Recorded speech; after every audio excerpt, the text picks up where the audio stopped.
Alrighty, so 16-bit is the map choice for the third game. Will it be the final game? We just don't know. These guys are playing a best of 5, and currently Louos has gone 2-0 up with some just really solid play. Nothing cheesy, nothing particularly drastic, but just reasonably solid mechanics, getting upgrades in a timely fashion, you know, expanding it early like every good Zerg should, and just cranking out a bunch of units and simply overpowering his opponent with just superior production. So what does SBMous do about this? How does he respond to it? Will he be tempted to throw in a cheese? Will he be tempted to try some sort of insane rush? Or will he try and just play ultra defensive, maybe go forge, early forge to get some defensive cannons up to protect himself, to get his own economy up much more quickly? We shall see. So this time Louos hatch first and no spawning pool yet, so that's a pretty early hatch. Here goes the spawning pool at 13s or 14, sorry. So yeah, I think looking pretty normal, to be honest, nothing that unusual. Double gateway coming down for a Protoss player, so that's not a bad choice, not a bad choice at all. You've taken a lot of hurt from Lings in the previous couple of games, so why not get 2 gateways done, do a little bit of scouting, and if it looks like there's going to be some early Lings on this map, you can chrono out 2 zealots and you'll be right as rain against 6 Lings or whatever shows up. And then you can take it from there. I was just about to start criticizing the lack of worker production, but you know, he saved it just in time there. So the side core comes down as well, and everything looks utterly normal at this point. A couple of zealots are indeed going to come out, so he should be right as rain if Lings do turn up. At present, 4 Lings in production, and these guys are probably not really for aggression so much as just having a little route around on the map, seeing what's what, checking for proxies, looking for that stray scouting worker, maybe going up towards your opponent's base to have a quick check of what units he's got. The Overlord is going to come in here too and have a peek. Let's see his vision. So he sees the zealots, and he sees that it's going to be hard to get in here with Lings. Now these zealots, I would like to see them arranged side by side on hold positions so that the Lings can't get past them, but actually I think that is too large a gap even for 2 zealots. It might be, it's hard to be sure. Anyway, the Lings are going to come in, and because the zealots aren't on hold position, they are able to just run straight past. Out the back, they're checking for the expand. There isn't one. Now 2 Lings, you should not lose a worker to 2 Lings. That is a very slow pull for the workers there. The workers are actually attacking this zealot. That is, I didn't want to see that. Please tell me that didn't just happen. Like, he's just killed his own zealot with his workers. So you know, for these 4 Lings that have come in, 2 of them are still alive, and the Protoss has lost a zealot and a worker. None of that should be happening, really, should it? You know, really shouldn't. 1 zealot kills that many Lings, doesn't it, on its own, just unless of course its own workers are killing it. So a bad start. It's a miserable start for SBMous, and look, nothing in the production tab. It worries me as well. Here comes the Nexus. Maybe you're saving up for that, but look, there's loads of money. So you know, these gateways idle, no warp kit being researched, no workers transferred to the gas again. It's all literally, the wheels have fallen off here for SBMous. What's he up to? We don't know. Has he got something crazy in mind? Is this worker parked here for a reason? I just don't know. 2 more zealots have been produced, but look, Louos has got the expand out the back mining. The expand out the front is finished, not yet mining, but let's have a peek at the income tab.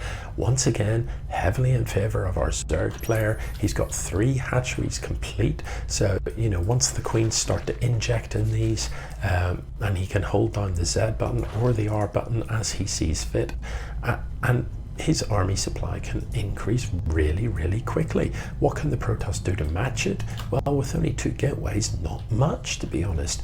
You know, all this money, turn it into more stuff. You need more. You know, we're approaching the 5-minute mark, and still just the 2 gateways. you know, let's have at least 4 gateways, 5 gateways. The robo is great, but you know, it's all happening a little bit too slowly for my liking, and you know, there's units queued up here. That is not a good way to spend money. This queen is just miles off creep, but there's nothing really to bother it. The stalker is going to have a few pops at it. How long does it take a stalker to kill a queen? I don't really know. Are we about to find out? The roaches are coming to the rescue, so stalker needs to run before. I don't know about this. I mean, that's pretty blatant. Don't think that panel's ever going to finish, and does lose the stalker for free as well. So, you know, at this early stage in the game, that is a significant proportion of your army supply that you have thrown away for free. A zealot, a stalker. You know, these units aren't free. They didn't come cheap this early in the game. You cannot afford to just be losing that stuff for free. Now, I do like that there is a sentry in the mix here, and I wouldn't mind seeing another, because you know, this is a single force field to hold this ramp, and that's great. You've got an expand out the back. You don't really need to worry about moving down this ramp anytime soon. You know, so as the Protoss player here, if you're forewarned about anything coming, and this zealot out the front will do a pretty good job of that, then you can hold this ramp for a very long time. You know, if you have 2 or even 3 sentries with reasonably full energy, you can just hold this ramp all day long. You know, there's nothing's going to really annoy you too much. Now, our Zerg player does have some roaches, and does indeed actually have a couple of ravages already.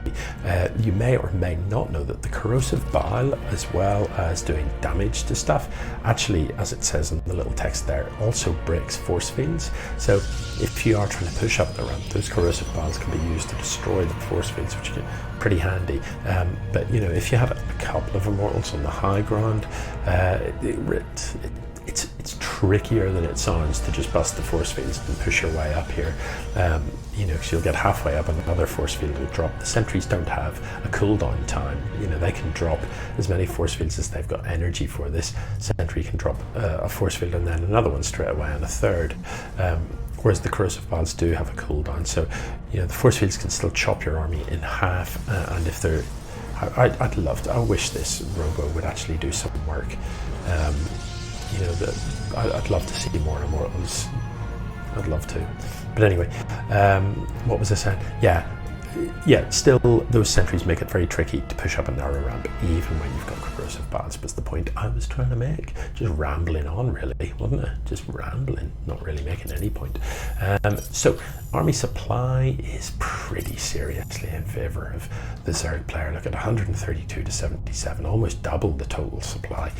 Still not really mining significantly from this base, and probably feels that he doesn't have to. That there is a 4th coming down as well. I don't really mind that. The income is good, but it's getting towards the sort of very, very comfortable zone for a Zerg player when you've got plus on the high side of 2,000 income. Oh, this worker is never going to plant that. That force field isn't quite in the right place, but don't come down the ramp yourself. You stay at the top of the ramp, where these guys cannot see you when you're at the top of the ramp, but you can see them. So wants to have another force field that wanted to be in the middle of the ramp, so that you cut your opponent's army in half, so that some of his units are stranded on their own at the top, and you can just smash those units, because there'd be about 3 Ravagers up here, and your units are just one-shotting those. So those Ravagers are then dead and no longer part of this force. So this Colossus can help out a lot. It doesn't want to be positioned where it can be sniped, and it doesn't want to wander off out of the fight either. Where is it going? You know, units on a ramp like that are all sort of squashed in together. This Colossus is just worrying me. Where is this guy going? He's going to lose this if he's not careful, and that would be a miserable thing. No, the Colossus just needs to be parked about here so that it can rain down fire on anything trying to squeeze through this ramp. Now again, our Protoss player is not building workers, so the expand here isn't yet saturated, and there's no, you know, there's no workers being built. These guys are 1-1, which is great. Is there a forge for a Protoss player? I don't know that there is. So let's see what happens here. The Zerg feels that they have enough. And if the Protoss doesn't micro out of the way of those corrosive baths, maybe they can do. There was no force field on the ramp. The Colossus is doing well. The corrosive baths are just savage, man. You need to move back. Yeah, the Colossus is doing a fantastic job here. It is doing lots and lots of splash damage, but there just is too much Zerg. You know, even with that well-defended position, when your opponent has literally double your army supply, there is a limit to what you can do. And this Immortal is pumping out the damage, pumping out the hurt. Does well against roaches for sure, but just one on his own, it isn't going to cut it. So, couple of ropey force fields, some dodgy Colossus positioning. You know, those are not really the key story here. The main story is a lack of production. Only 2 gateways at the 10-minute mark is basically unforgivable. You know, there just wasn't enough being built. There was long periods of time, even when the 2 gateways weren't quite in use. So just everything needs to be tighter for the Protoss to have a chance. Our Zerg now has just got bored and is throwing corrosive baths on his own units. I don't even know what's happening there. So, yeah, Louos looking just very solid. I'm particularly pleased to see that his macro game at home has been, you know, generally pretty sound while he's been busy on the map, while he's had his units out and about being proactive. He hasn't forgotten things like upgrades at home, he hasn't forgotten to expand, and he's even spread a bit of creep and stuff. So in terms of player improvement through this sort of tournament, I'm proper impressed. I think Louos is looking you know, very sharp compared to the sort of Louos that we saw in maybe the first game in round 1. Decent. GG.